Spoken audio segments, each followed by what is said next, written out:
Hey, hey, hey, hey. Did you see that? Yeah, this your girl Barbie J. And we're talking about season 7, episode 2 of the Haves and the Have-Nots.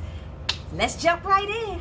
So it starts off with Benny and Candace, how it ended, waking up Hannah and telling her about the criers, and Benny's constantly pushing Candace to take the $8 million.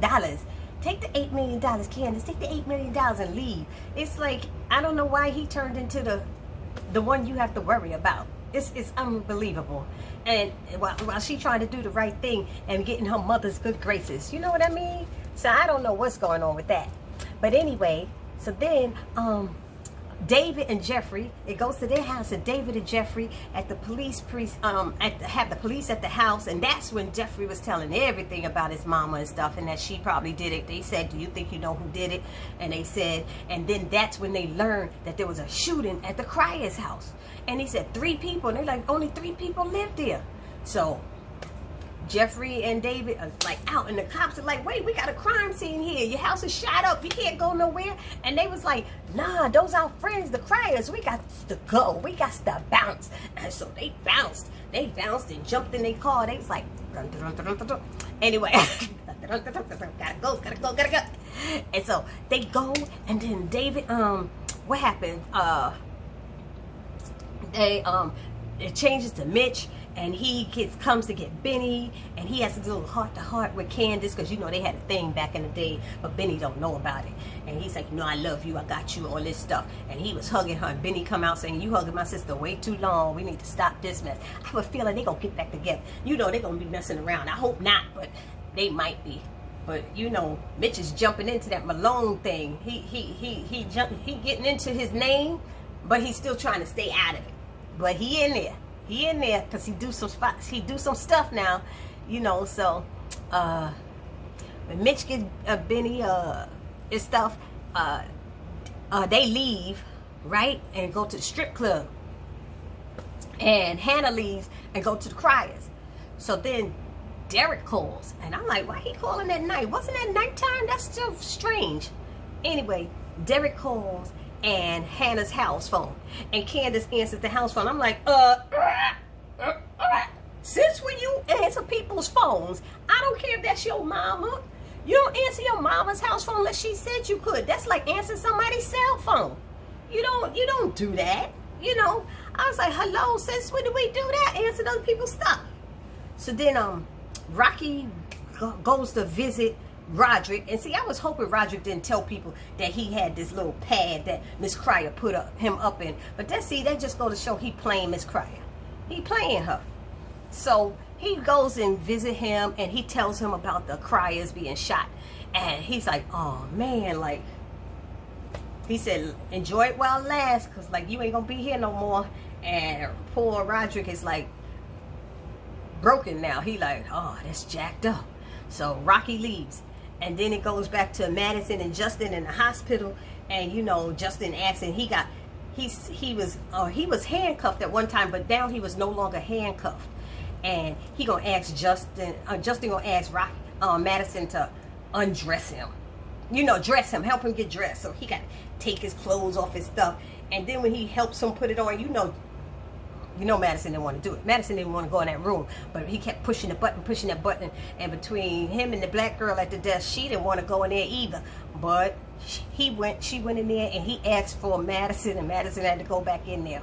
And so he helped him get dressed and everything. And then when Madison tries to leave, he steps in front of him, and he keeps stepping in front of him. And Madison's like, move before I make you move. And he's like, do you work out? Do you work out? That would sound creepy. That was creepy. That was real creepy. And he was like, could you move before I throw you?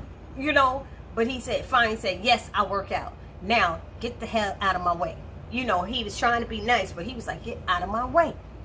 Ah, that damn Justin is something crazy, boy, I tell you. And then he goes to Veronica at the house, and the thug comes in with about 30 more thugs at Veronica's house. And she's like, ooh, it stinks like they stink. You know, Veronica, I'm like, she's a tough bitch. I'm telling you, she's tough. Because I mean, I'm surprised they beat her down. But he was just like, she's like, oh, it's like that now. You know, he said, I just wanted to talk. She said, with all of them around. And he was like, well, I just want to make sure I don't have to come back. And so she said, I already got off the phone with Willie, what is it? Not Willie Walker. What's it, Willie Walker? Willie something. And let me tell you, that's the same funeral parlor my mama used. When my mama passed, that's who we used. They actually used the real name of a funeral home in Atlanta, in Georgia. Whatever. So, anyway, I thought that was pretty cool. Anyway, so she makes the deal with them, and they all leave. And then one of the young ones is leaving. She said, who you? I don't know you. But she was looking around saying, didn't I get all of y'all asses off? You know? Like, what makes you think I won't bury you again? And they talk about they got so much dirt on her. And she was like, so what? Like, get in line. Everybody got dirt on me. You know? But the last guy is leaving, and she's telling him, you get your hair cut and take a shower and clean yourself up. You give me a call and come back. Get my number from him. I said, Veronica, even she's a thug to the heart. She ain't even ghetto fat. What is she? She's I don't know, a high class thug or something. She ain't no joke.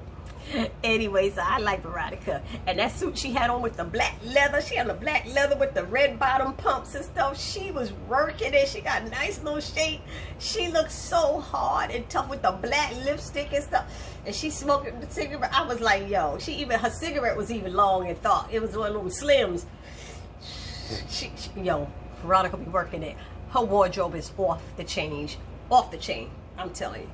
So they leave, and then Hannah arrives at the Crier's house, and she talks to Wyatt in the car, and he says what he did, and she goes, and the police take her in, and she goes up there, and you find out that Catherine is okay. And he missed Catherine, but Catherine just laid in the water and held her breath, pretending that she was dead until she heard the police.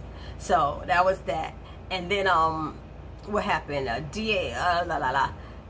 DA George, Hannah arrives at the Crier. So Hannah goes downstairs to find out what's going on with Jim, and the DA he tells her, you know, he don't know, and then he tells her he found something, a notepad that said Benny Young, tomorrow's date, 8 million reasons to get this done.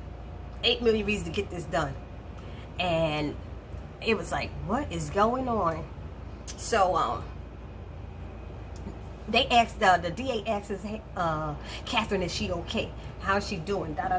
And she was like, I'm fine. You know, she's just shaking up, and she's like, I'm okay. He said, oh, you okay? He said, good, you're under arrest. And she goes off, do you know who I am? You know my name? I didn't do it. Why is she sitting there saying she didn't do it? Why she still keep saying she didn't do it?